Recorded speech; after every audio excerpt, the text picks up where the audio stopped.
Welcome into another edition of the GigEm247 Sports Podcast. It's great to be with you guys as fall camp is underway. I am joined by Carter Karels, who has been a busy man with a couple practice availabilities this week, media availabilities. You know, we were talking before we went on air.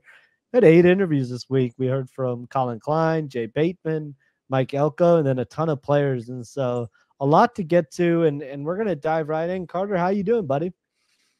Doing well. I thought I was a lot more sunburned than I look right now. So I don't know what's up with my camera, but I'm telling you what, this morning when I woke up, my face hurt. And so I don't know if I've got amazing healing abilities or what, but not as red anymore. So that's a good sign. I kind of felt that when I was down there for camps. Obviously, they had a 7-on-7 day, and it was pretty brutal. That the heat and the sun down there. I think yesterday was 104 in Dallas, so you know it always feels a little bit hotter in College Station for sure. And being outside all day for the practice definitely wears on you a little bit. We today are going to do something special for you guys. We're going to do a little breakdown position by position from what we've kind of seen through the early portion of fall camp, and gonna start at quarterback because that's obviously where everything starts, right? And Connor Wigman is the big focus there, but Marcel Reed, Jalen Henderson, and Miles O'Neill are also of note and battling it out, and especially that second spot behind Connor Wigman is one of the hot topics of debate. So Carter, starting with the quarterback position, walk me through what you've kind of heard, what you've kind of seen from that position so far.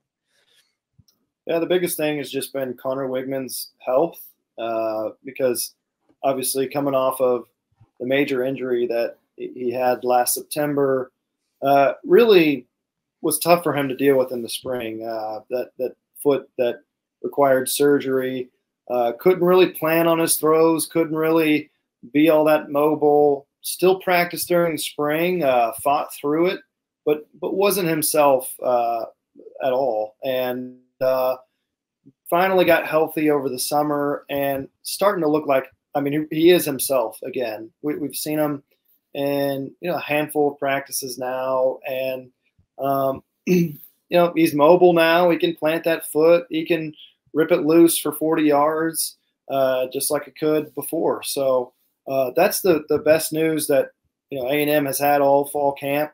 I call it fall camp. It's really preseason camp because it's the summer. So every time people call it fall camp, I'm like, I don't know about that. The biggest news, the backup quarterback job, I still think it's up for grabs, obviously, between Marcel Reed and Jalen Henderson. A lot to like about both guys. Jalen Henderson steps in last year and, makes the best out of a kind of a crummy situation. And Marcel Reed, obviously, in the bowl game and the spring game, impressed. I think Jalen Henderson's a guy where you feel better about his experience, but Marcel Reed's a guy where, he's less experienced, but he's got really great upside. I mean, to come in as a true freshman in that bowl game and do what he did, you like to think that another year of growth, gaining 10 or 12 pounds this offseason will be huge for him. So it's a great quarterback room right now. They've got depth, best depth they've had in a long, long time, and a starting quarterback that's getting a lot of hype this offseason. Depending on who you ask, you got some guys saying, hey, this could be a first-round pick. Yeah. I know ESPN projected him to be that. Matt Miller did, and then you got other guys who are like, he's 10th best quarterback in the SEC, or they'd rank him kind of in the middle of the pack. So kind of a wide range of opinions there, but I think from what we've seen, he has a chance to have a really nice season for A&M. You just kind of have to put it all together this year and stay healthy. No doubt. And I was kind of asked about this. I went on the radio earlier this week and spoke to ESPN Radio in Huntsville, Alabama. One of the questions that they asked me, they kind of posed it as, well, Nick Saban said this. And I was kind of thinking, okay, well, whatever Nick Saban said is it's hard to match up to. But they were talking about the supporting cast, right? And we're going to dive into the supporting cast and start at the receiver position because I think there's some really intriguing options there. You kind of wrote about it in the notebook on the site. What do you make of kind of this receiver room and where they are right now under Holman Wiggins? Yeah, I saw there's another reporter on the beat compared them to the 2018 A&M group. I didn't think it was a bad comparison. It's a group that had a lot of solid guys, but not like that number one guy. If you remember, Courtney Davis, Jamon Osborne, Kendrick Rogers, Hezekiah Jones, some guys that could have some really strong games, but we're not like that 1,000-yard, first round pick receiver. A&M right now, I think it's a better group than that 2018 group, but similarly, a lot of solid guys, but maybe not that number one guy just yet. Noah Thomas, I think, has the best chance to be that number one guy. We've seen him work out of the slot a lot this offseason with Jabre Barber, the Troy transfer, a signed line with a Liz Frank fracture. And so, you look at Thomas and, they as a 6'6", 200-pound guy, you wouldn't think of him as a guy in the slot, but did a lot of damage there in the spring game. And he's a guy that they feel like they can put anywhere on the field, and he'll be kind of that big-bodied receiver who can catch passes in traffic and has that large catch radius. Then you got Moose Muhammad. Obviously, we've seen what this guy can do at times. Can get 100-yard games against anybody. He just hasn't sustained it across a long stretch. And there's somebody who's lost some weight this offseason, probably about 10 pounds thinner. And you see it. He looks quicker, looks faster, looks more engaged than he used to be. So plenty of positives there. Jade Walker's another guy who obviously transferred in last year, had a really nice finish to last season, was kind of the best receiver on the team over the last 5 games. And kind of the big issue with him was drops last year, led the team with 7 drops. Hasn't been an issue for him this offseason. So I think that's encouraging. Then maybe the last guy to mention, Cyrus Allen out of Louisiana Tech. He's kind of the speedster, maybe the burner out of the group, very productive player out of Louisiana Tech. And he's somebody that is going to get a lot of playing time for this team this year. Could very well be a starter for this team on the outside. And then, of course, Jabre Barber, who knows, probably not going to play against Notre Dame. Maybe not. Maybe won't play against McNeese State. But, maybe by October, the middle portion of the season, you never know with those kind of injuries. He could be somebody that could come in and really be an impactful player. I mean, before he got hurt, people were thinking that he had a chance to be the top option for this team. So a solid group of guys. Are any of them number one 1,000-yard receiver? I don't know, but you probably have 4 or 5 guys who could be a number 2 or a number 3 for just about any team in the country. Speaking of kind of intriguing rooms, that running back room is really intriguing when you look at Reuben Owens. Obviously, you've got Le'Veon Moss, Amari Daniels, and it kind of feels like E.J. Smith, just because obviously he didn't go through much of spring, is kind of that intriguing guy in the room. Just what do you make of like this running back room under Trooper Taylor? Yeah, kind of similar to the receiver group. I think the tight end, the receivers, the running backs. The big question is, hey, are any of these guys a game changer, a first, second round pick? Right now, I think the answer is none of them are. I think a lot of guys have the potential to be that. I mentioned Noah Thomas in this room. I think you could point to a couple guys. And those 2 guys I would say are Reuben Owens and Le'Veon Moss. I think they're the most talented running backs in the group. I think Amari Daniels is somebody that will continue to receive some work, and E.J. Smith also will receive work. I think it's just based on what we've heard from Mike Elko and Colin Klein this offseason. It sounds like a running back by committee will be the approach that they want to use this season, and not just to keep their guys fresh and not just because they have a lot of options, but there is not that one head above shoulders guy in that room. Any of them could have, a great game. And so, kind of riding the hot hand might be the move, kind of like they did last year. Reuben Owens is a guy that I'll be keeping my eye on, just as somebody who got a lot of carries last year, got a lot of, looks out of the backfield as a receiver. Taking that second-year jump, I think, is something that could really boost this room.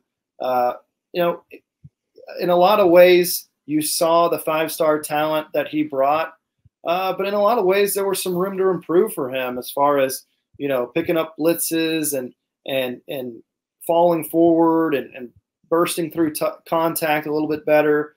I think there were things in his game that, making strides in the weight room and having a year of experience, extra year of experience, I think that'll help him a great deal.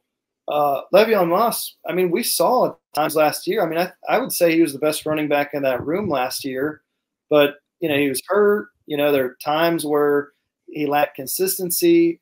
But I think with it being healthy and maybe having a better attitude and being a little bit more dedicated to the strength and conditioning side of things, I think that will help him too.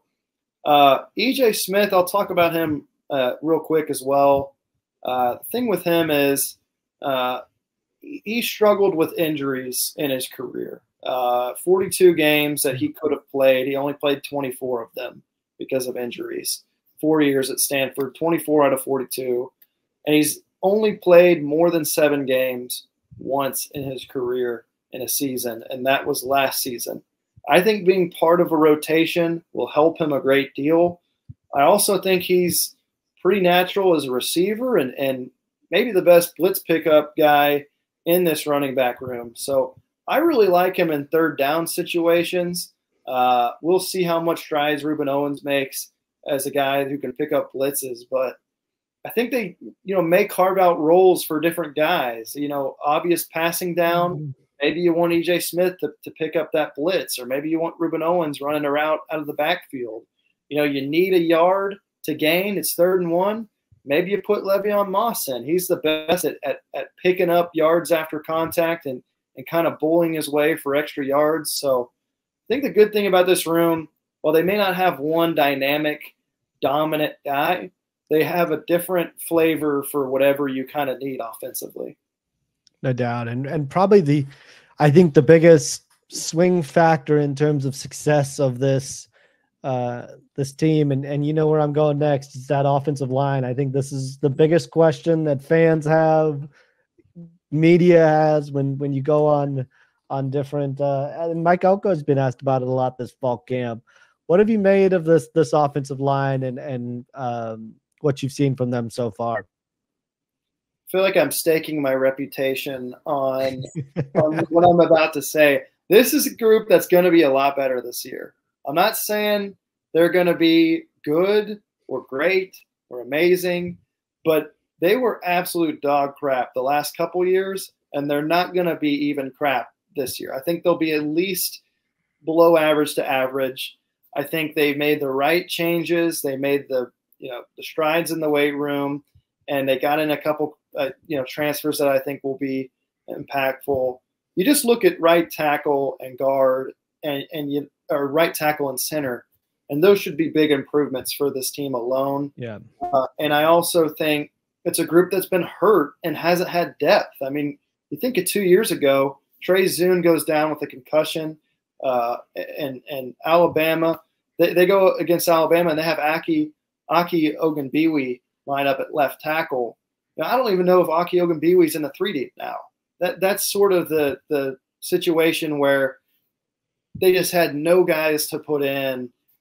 Bryce Foster goes down. They put in Matthew Wyckoff, a guy who was very inexperienced and probably not an SEC guy, right? So I think they've got the depth there now. And I'll just kind of run through the positions. Trey Zune's going to be your starter at left tackle. And going into his 3rd year as a starter, I think he really fortifies that offensive line, really brings leadership to the group and should help them gel, just that longevity of being a 3-year starter there. I think he's a guy who could get drafted next year. 2022 was a very rough season for him. It's because he was injured. Last season, when he was healthy, fairly solid. And I think if he takes another step up, could be a guy who could get drafted. Left guard, I think you'll probably see Chase Basantis moving there from right tackle. Also had a really rough year in 2023, but that's because he was at right tackle. That's not the position for him. I remember the first day I saw that kid at practice, everyone was hyping this guy up, and I'm like, yeah, this guy looks like he could be great, but if he's a guard, if he's right tackle, he's going to have a lot of problems, and certainly not just being out of position, but being a true freshman, he was really put at a disadvantage there. And so, I think those are the two spots, though, that you look at and say, that's solidified. Everything else kind of up for grabs, right? You got the competition at center, and then right guard and right tackle aren't quite decided. What I will say, though, is I do expect Armaj Reed-Adams to be a starter for the group. The transfer out of Kansas brings 15 starts of experience, brings a lot of position flexibility. I think he's someone that A&M thinks could start not only at right guard, but at right tackle. And so kind of depends what they want to do at the center spot. If you start Mark Naboo there, okay, then you can put, at right guard, you can put Armaj Reed-Adams. But if you want to start the Utah transfer, Koli Nufeu, then maybe you slide out Naboo at right guard and Armaj Reed-Adams at right tackle. So I don't know if that's quite decided yet. They've got 2 scrimmages coming up. I think they might rotate, and certainly in the spring that's what they did. But then you also have to mention you got 2 swing tackles, 2 guys that could play right tackle or left tackle, and Reuben Fothery and Demetrius Crownover. Those are 2 guys that'll be competing at right tackle with Trey Zune at left. And if Trey Zune were to ever go down, those guys could fill in at his spot. So the depth's better, the experience. Did the math, 111 combined starts for the group. And I think it's just a matter of finding your best 5 and sticking with them, because you look over the last couple of years, 25 games, 10 different starting lineup combinations for the offensive line. They need to find a 5 and stick with it, and we'll see how these next couple of weeks shake up for them. No doubt, and obviously the other people in the center room competition that are worth mentioning are Cam Dewberry and Koli Fuau, and how they kind of factor into things as well. It just gives you that depth, and those guys have obviously played at a Power 4 level as well. So going to be fascinating to see how it all kind of shakes out. And in terms of freshmen, one I've heard is obviously Ashton Funk. I've mentioned a couple times that he's a guy that's really impressed. Maybe he isn't ready to contribute yet, but at least positive signs in terms of how he's kind of stepped onto campus and at least made an impression on guys already in the room. Switching over to the final room on the offensive side of the ball, and that is the tight end room. And I think this one's also got some intriguing questions. Obviously, the health of Donovan Green is kind of chief among them. Coming back from a torn ACL last year, probably going to be a guy that, honestly, it takes some time. It's a major injury, and probably going to be a guy that takes some time to work back into form. What did you see from him? What did you see from the rest of the group when getting to see them so far? Yeah, I think at this point last year, or at least in the spring of last year, I don't know if you could find a bigger Donovan Green fan than me. I mean, I was fully sold on year 2 for him after what he showed as a true freshman. And unfortunately for that kid, great kid, comes down with the ACL tear during preseason camp last August, I believe during a scrimmage, and worked his way back, was pretty limited in the spring, but, would show up in a yellow jersey at times. And now he's kind of full go at practice. It's going to take time. We talked to Mike Elko about this. He mentioned, hey, he's not quite moving the way that he used to. It's going to take time. It's not like Notre Dame game happens and all of a sudden he's the Donovan Green we all remember. Yeah. My concern is just, watching him now compared to spring of 23, just looks like a different player, just moves different. And, you could point to the injury. You could also point to the fact that this kid gained 20 pounds over the offseason. That was a real emphasis for this tight end group. They wanted to have a big group of guys. I asked Mike Elko about it earlier this week, and he said, hey, we want them to help set the edge in the run game. And certainly Colin Klein has a history of using multiple tight ends and featuring them as blockers to pave the way in the run game. And so you look at the group, and every single one of those tight ends are at least 250 pounds. They got a big tight end group, some 260-pound guys, some 265-pound guys. That's pretty big for a tight end at college. So for Donovan Green, I don't think that, Notre Dame game happens. I don't think you can expect that he's just going to be this dominant guy.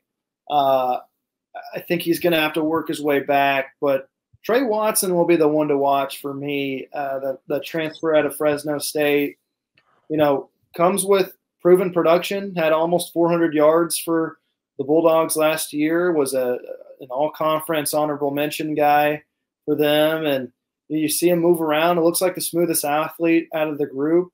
I think if, the Notre Dame, if they played them tomorrow, he's probably your starter there. But I think you also look at a guy like Theo Melin-Orstrom, the big Swede, and I think that guy has taken enough strides to where, hasn't previously played a whole lot, but I think with the situation you got with Donovan Green and just the fact that you don't have that proven solidified option and the fact that, you want to play 3 or 4 guys from that group each game, I think he'll get a lot of playing time. You also brought in the transfer out of East Carolina, Shane Calhoun, the Purdue kid, Garrett Miller. He's been out with an injury. We'll see what Elko says about that when we talk to him next week. But Jaden Platt's a guy that I think brings intrigue, has a lot of size, but might be a year or two away for a guy like him.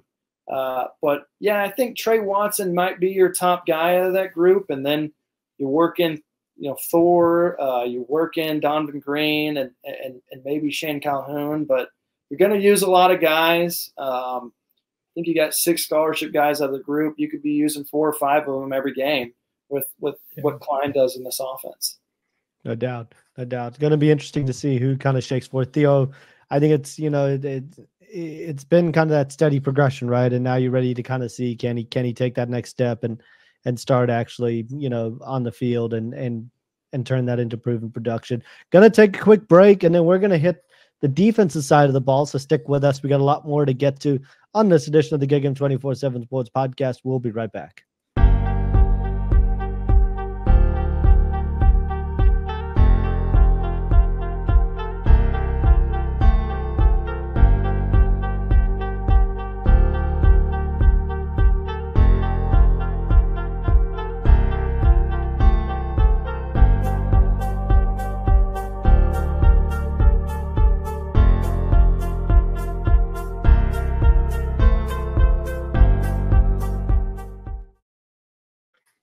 Welcome back into the GigEm247 Sports Podcast. I am Andrew Hattersley, joined by Carter Karels. Going to switch over to the defensive side of the ball now and start up front. We just talked about the offensive line. Now we're going to talk about the defensive line. And this has the potential probably to be maybe A&M's best group. There's been a lot of talk this week. We heard from Nick Scorton this week, heard from Shamar Stewart this week.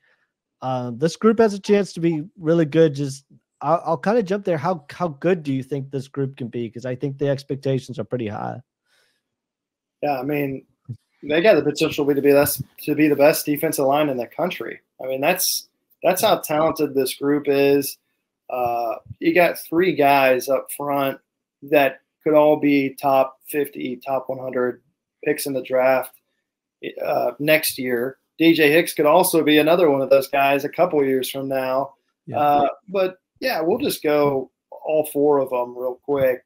Number 1, Nick Scorton, kid out of Purdue, most proven guy out of the group, led the Big Ten in sacks, was a second-team All Big Ten guy last year, and looks even better than he did last year. I mean, he's added some, more pass rush moves to his game. Looked unbelievable in the spring game, and just watch him in practice this week. Just amazed at what a guy who's, I think, 280, 285 pounds moving like that, I mean, it's just not even fair. And so, but not only to have him, but you're surrounded by these other guys, I think will help him because, not all the focus is going to be on him. On a defensive line like Purdue, you can double that guy a lot and chip him and do some things to kind of keep him out of the play.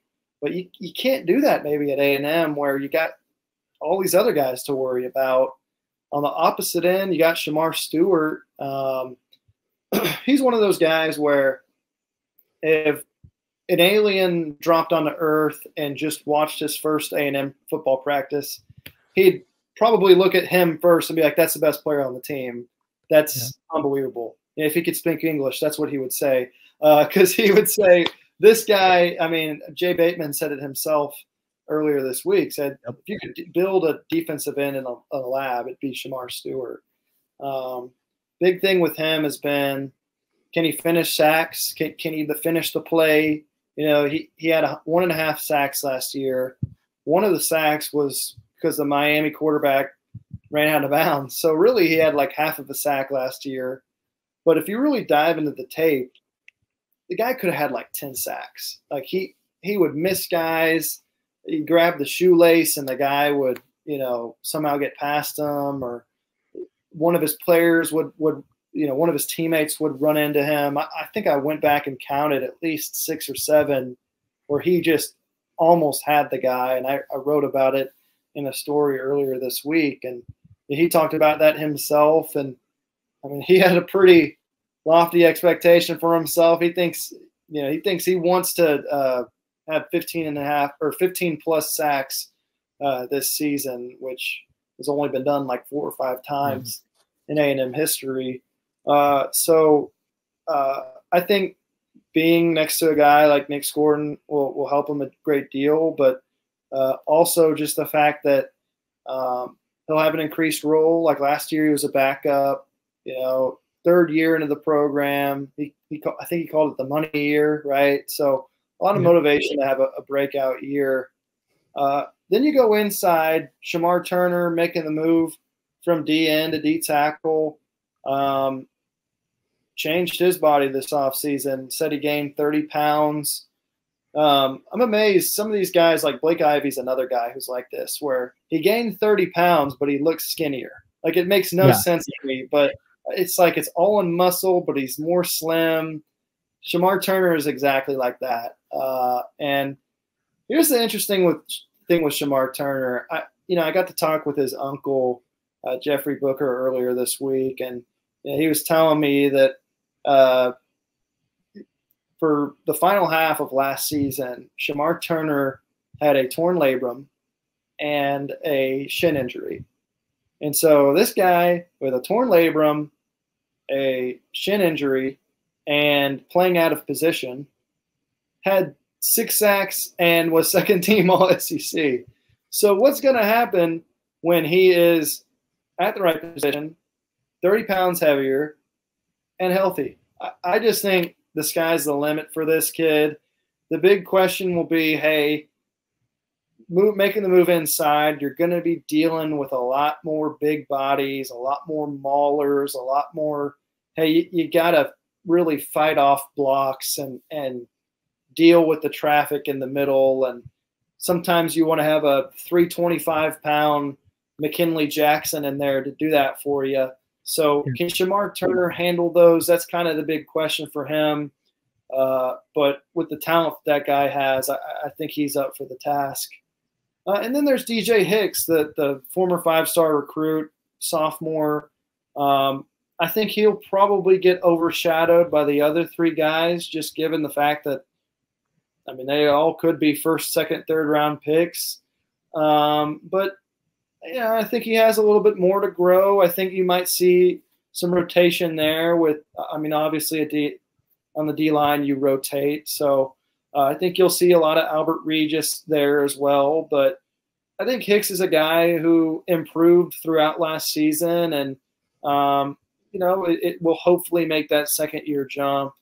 And, I mean, gosh, Andrew, with this D-line, there's so many other names to mention. Yeah. But the list could go on for a while. You know, Rodas Johnson is another guy that Jay Bateman mentioned, and you know, you look at there's just so many names, right? And so many guys. We haven't even talked about Joshua Saliskar, who came over from UCF.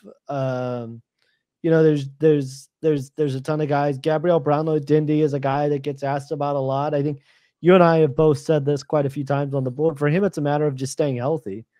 Honestly, he just hasn't been able to stay healthy. He was injured in high school. He's been injured during his time at A&M, and that's just kind of the reality of it for him. Is he's got to be able to stay healthy and stay on the field. And you know, it's going to be fast. I think those four guys though are the guys that everybody's kind of talking about, right? And those are the guys that if A&M's going to put together that elite defense, you mentioned Shamar Turner and kind of his story about putting on 30 pounds and not looking any different. I obviously being in Dallas covered him when he was at DeSoto, and I ran into him at a training session, and we were talking about his offseason. He said he wanted to lose 20 pounds in the next month. And I said, where do you have 20 pounds to lose? And he said it's going to be muscle and all this sort of stuff, because he was going to the beach and he needed like the beach body. And so that was why he needed, and, you know, his trainers were like, yeah, you know, we're going to work on it. And, you know, but it's one of those things where you look at him and he just looks so built and you know, there's not a lot of fat on him, and just a really impressive guy. So, and I know we're gonna jump over to another guy you love watching and talking about, and that's in this linebacker room, and that's Torian York. But I think the biggest question is, obviously, I think everybody kind of expects Torian York to take that next step and be kind of one of the leaders of this defense. But next to him is kind of the question of, you know, between Solomon DeShields and Scooby Williams and some of these guys and Damian Sanford, who do you think kind of has caught your attention as you've kind of watched these practices of that group? I think since the first practice, so I started covering A&M in February of 2023. And I remember the first spring practice I went to watch, 21 and 27, Torian York, Damian Sanford. I remember seeing them and saying to myself, how are these kids not rated that high out of high school? I think they were both 3 stars. I think Sanford was, right? I know York was. Sanford might have been a composite 4-star. Yeah. I can double check that real quick. Yeah. Definitely on the lower end, though. But Sanford was a 3-star by 24/7, and he was a 4-star in the composite. So just outside 4-star range for 24/7 and a 4-star in the composite. Yeah. So remember looking at those guys saying, how are these guys that lowly rated?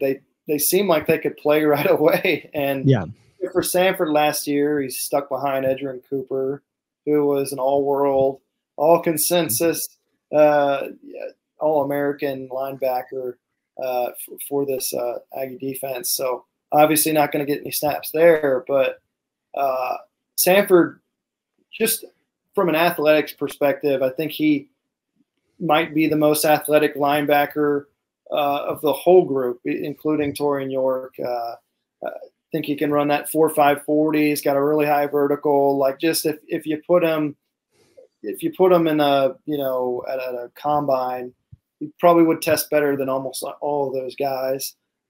So the thing with him is just the inexperience, not seeing it yet. Scooby Williams, Solomon DeShields both have that edge over him. Solomon DeShields, the most experience out of the whole group, and had a really nice 23 season for Pittsburgh. And for Scooby Williams, struggled a lot last year at Florida, but he has more familiarity with A&M's defense than anybody because he played with Jay Bateman. And obviously Sean Spencer, the D-line coach, was there too at Florida. So has more familiarity. So it's kind of a question of, like, do you want the most experience? Do you want the best athlete? Do you want the best familiar with the system? For right now, if I had to call it, I said this in the spring too, I think Damian Sanford's the guy. I just think he gives the best ceiling of the group. And, the thing about Torian York is he's not like he's amazing at a lot of things, but I don't know if you'd call him like the greatest athlete. So to pair him to you have a real instinctual, wizard-like minded linebacker in Torian York who might lack in some athletic areas versus a guy who can just be unleashed, who's a great athlete like Damian Sanford. I think that's a great pairing. I think that's why York and Cooper worked so great together, because they kind of complemented each other's weaknesses and strengths pretty well. So putting Sanford there, I think, could help this group, but I don't think it's decided just yet. I think they still want to look at, all three guys, and I wouldn't be surprised if this defense rotated at linebacker and in the secondary, just depending on the situation. If it's third and short, you might want a different guy in there. If it's third and long, you might want a different guy in there. So we'll see how it all plays out. But definitely three guys that, collectively you can at least hang your hat on, like, hey, like this is not a bad group. It's just we don't know who's the best yet. So no doubt. And that's one of the things I think, and we're going to talk about it in a second when it comes to the secondary as well. And there's a lot of names there too, right? That versatility and the flexibility, that's something that Mike Elko and Jay Bateman have talked about a lot this year, that they can kind of find different roles and mix match and figure out where guys fit best. Speaking of that secondary, and like we said, there's a ton of names here, and Bryce Anderson's obviously the name that catches your attention. We don't have to run through all the cornerback names, and I think when I was on the radio this week, we were talking about it, added 9 guys in the transfer portal, just completely revamped room. And then you've got Terry Bussey and Des Ricks and Tyreek Chappelle, just some eye catchers there. Who are some guys that maybe of that group have caught your attention? Well, I think that the guy that's you can put in with Sharpie that's going to be a starter is Bryce Anderson at safety, making the move. When we asked Coach Elko about it earlier this offseason, it was like it wasn't even a question. It was like, oh yeah, like he's not a nickel, he's a safety. And Bryce Anderson echoed that. Hey, it's been a big help because at nickel he couldn't be fully unleashed like he is at safety, and he was a quarterback in high school and just kind of being the quarterback of the defense, if you will, on the back end, and being able to kind of use his athleticism sideline to sideline, I think should be a big help for this defense. Des Ricks is someone you mentioned. Man, I think that he's another one, like I mentioned the alien thing, that if you watched your first practice, and you just looked at the corners, Des Ricks is the first one to stand out. He brings incredible length at 6'2", 195, and obviously Alabama recruited him for a reason. He was a 5-star recruit for a reason. It's just, the kid's 19 years old. He hasn't really played any important down in college football yet.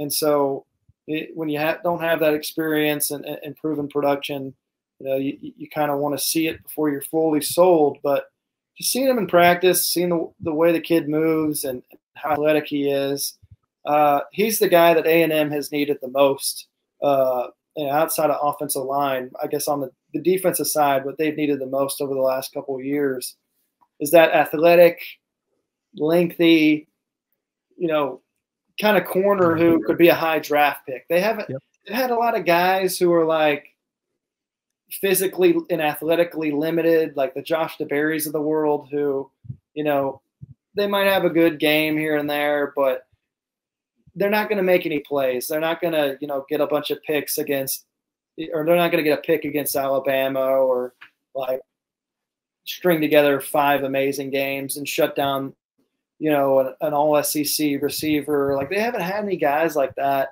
And I think Des Ricks, whether it happens this year, I don't know, but he has all the athletic gifts to be that kind of corner for this team. Other guy to mention is Will Lee. Was a full-time starter at Kansas State last year. And I think he's somebody that has impressed this coaching staff and has kind of almost cemented himself as a starter. I mean, we'll see. But right now, if you had to pick one guy out of the cornerback group to be a starter, he might be the one. Tyreek Chappelle, people might be surprised by that because they might say, oh, well, what about Tyreek Chappelle as a 3-year starter at the corner? Well, I think he might play nickel. We'll see. But, we saw it earlier in the spring, and I think, there's a battle there between him and the Florida transfer, Jaden Hill, to watch. I think with the cornerback group that they have now, they have some flexibility to move some guys around and rotate, maybe on some downs, when it's an obvious passing situation, maybe you have a smaller nickel like Tyreek Chappelle. Maybe on 3rd and short, you got a bigger guy in there to kind of help with the run a little bit better. We'll see. But in talking with Elko and Jay Bateman, they seem pretty content on the fact of, hey, we could rotate a lot of guys depending on the situation. We've heard a lot about the 3rd and long package and how creative A&M wants to get there. But I think that it's just a luxury that they haven't had last couple of years. I mean, think about it. I mentioned Josh DeBerry. He was a nickel playing corner. Like he had no business playing corner and had to out of necessity. They had some guys start games last year that just weren't good players, right? Like they had no business being on the field at any point of the game. And so you look at this year and you see guys not just with experience, but, interesting potential like Des Ricks. It's a nice mixture of like a Will Lee, a guy that could be, probably above average at corner. And then you look at like Des Ricks where it's like, man, this ceiling is crazy. And then you got a lot of other guys with experience and a lot of, sophomore, junior, seniors in that group. It's just a much better group than it was trending last year. And I think Mike Elko and his staff deserve a lot of credit for what they did with that group. No doubt. Like you look at, and I know everybody asks about Terry Bussey, right? And you're not going to have to throw Terry Bussey into a situation where he might not be ready yet. And he's a guy that didn't play full-time corner in high school, is probably going to need some as a summer enrollee, is probably going to need some adjustment. Everything we mentioned about Des Ricks, right? The same could probably be said for Terry Bussey in terms of athleticism, in terms of just the gifted athleticism that he has. But it's going to take him time to kind of pick the college system up and get into the flow of things. And, one of the things is A&M realized that and went into the transfer portal and got, BJ Mays and at safety, you got Trey Jones and Dalton Brooks. And then you've still got Javion Thomas and Bravion Rogers too. And those two guys back from last year. You've just got a lot of different options. You can kind of make, you mentioned Marcus Radcliffe, Donovan Saunders. There's just so many guys that you could run through this list and pick guys out. And so it's a totally different room. It's in a totally different spot. And something kind of, that they realized they had to go to work right away. And I think the secondary is going to look a lot different. You mentioned Will Lee, kind of, I think a little bit sometimes a forgotten guy because he was the first guy to commit in that portal haul that they got. It's easy to kind of forget who were the first guys that they went after, but Will Lee was one of those guys and Colin Klein got a good look at him every day in practice at Kansas State. And so, I think he's a guy that you're right on, that they kind of know what they're getting, can kind of trust and have seen what he can do. So he's just got to make the jump to the SEC level. And he kind of talked about that during media availability this week, and encourage you guys to head over to GigEm247 and check that out for sure. Carter, that was fun when ran through every position, and I encourage everybody. There's going to be a lot more content coming over the next couple of days. I've got the inside track on what Carter's planning to write, and that's a lot. So I would encourage you to stick around GigEm247 and head over there if you're not a subscriber, because there's going to be a lot of good stuff coming your way over the next couple of days. And to everyone, enjoy your weekend and enjoy a couple days where we're a couple days closer to football being here, just over a couple weeks away now. And we'll meet again with Mike Elko next week, hear from him, hear from a lot more players as well. And so have a great week, everybody. Thanks for tuning in, and we'll see you guys soon.